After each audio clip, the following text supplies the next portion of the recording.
Hi, prayer partners. Hope you're having a good day and enjoying the rain.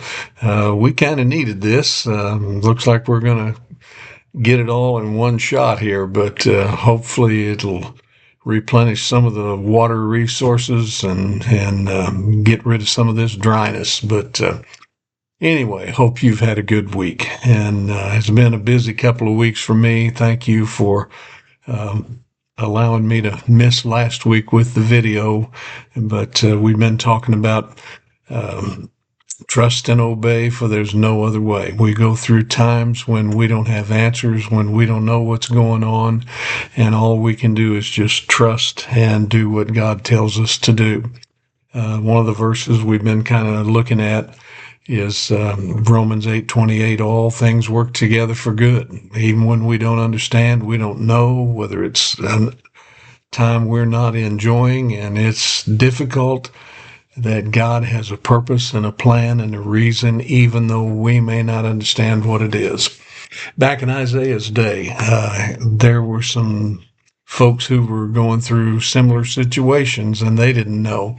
And in Isaiah chapter 40 and verse 27, Isaiah said to them, "Why do you say, O Jacob, and speak, O Israel, my way is hidden from the Lord, and my just claim is passed over by my God?"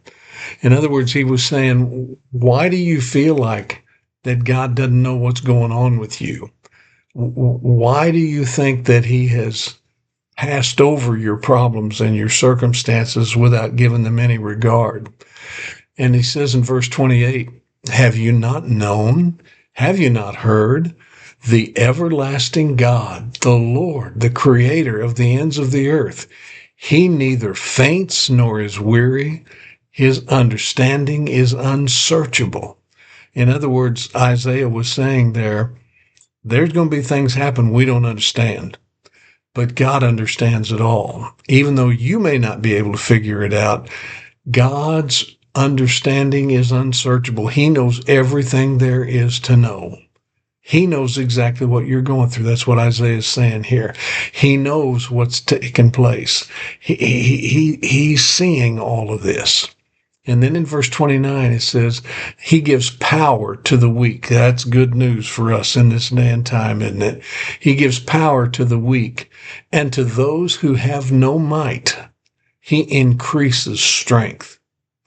Feel like you're getting weary from fighting the battle, physical problems too much to deal with, financial problems overwhelming you, family matters more than you can handle, loved ones sick. I mean, no matter what you're going through, he says there in verse 29, he gives power to the weak.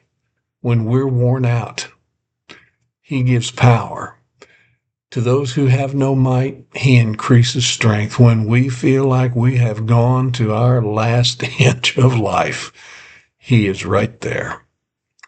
And then he reminds us in verse 40, chapter 40, verse 30, even youths shall faint and be weary, and young men shall utterly fall. In other words, he's saying this doesn't have anything to do with fleshly ability.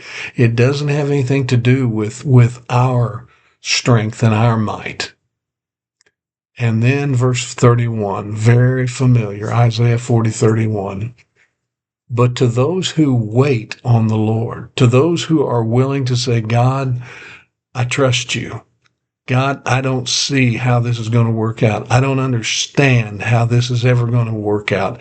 I don't know how this could ever be turned around and used for good. I don't see anything good about this whatsoever. But those who wait upon the Lord shall renew their strength. They shall mount up with wings like eagles. Do you understand that reference there? Have you ever watched an eagle just get on those high breezes of hot air that lift them up? They don't even flap their wings. They just stretch them out and ride the air currents. They don't put out any energy whatsoever, but they just keep going higher and higher and higher and higher, riding on those ascending air masses. And here Isaiah says, those who wait on the Lord shall renew their strength, and they shall mount up with wings like eagles. They shall run and not be weary. They shall walk and not faint. And the whole key there is waiting on the Lord. Lord, I don't understand this, but it's okay. I trust you. Lord, I'm not having any fun with this, but it's okay. I trust you. Lord, I'm going through a difficulty that's about to wear me down, but I'm going to walk by faith and trust you that there's a reason, there's a purpose, that you know what's going on. I don't know what's going on, but I trust you. Trust and obey, for there's no other way. You remember that old hymn, trust and obey, for there's no other way to be happy in Jesus but to trust and obey. And that's what Isaiah is saying here. They that wait upon the Lord shall renew their strength.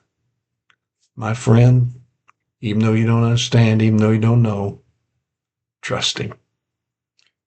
Trust him. Say, Lord, I don't understand, but it's okay. And when we do that, we mount up with wings of eagles. We run, but we don't get weary. We're going to have to keep walking, but we won't faint. Lord, thank you. Lord, I trust you. Lord, I believe in you. So if you're getting a little weary, if you're getting a little tired, if you're getting a little worn out, if you feel like God doesn't know what's going on, if you're wondering why in the world all these things are happening, all things really do work together for good. Just trust him. He knows what's going on. He's got it under control. He has a plan. He's working all things together for good. And all we have to do is just wait on the Lord. Sounds easy, doesn't it? It's easy to say. It's easy to quote that verse. But when you're the one going through the tough time and when you're the one who's going through the difficulties, it is hard. But Isaiah reminds us, those who wait upon the Lord, there will come a day, there will come a time that he will renew our strength. He shall help us to mount up with wings like eagles, and we'll be able to run and not be weary, to walk and not be faint. Trust in the Lord. Hope you have a better week, and just keep in mind we and all the prayer partners are praying for all these situations that we've been going through, and we'll keep praying till God gives an answer. God bless. Have a great week.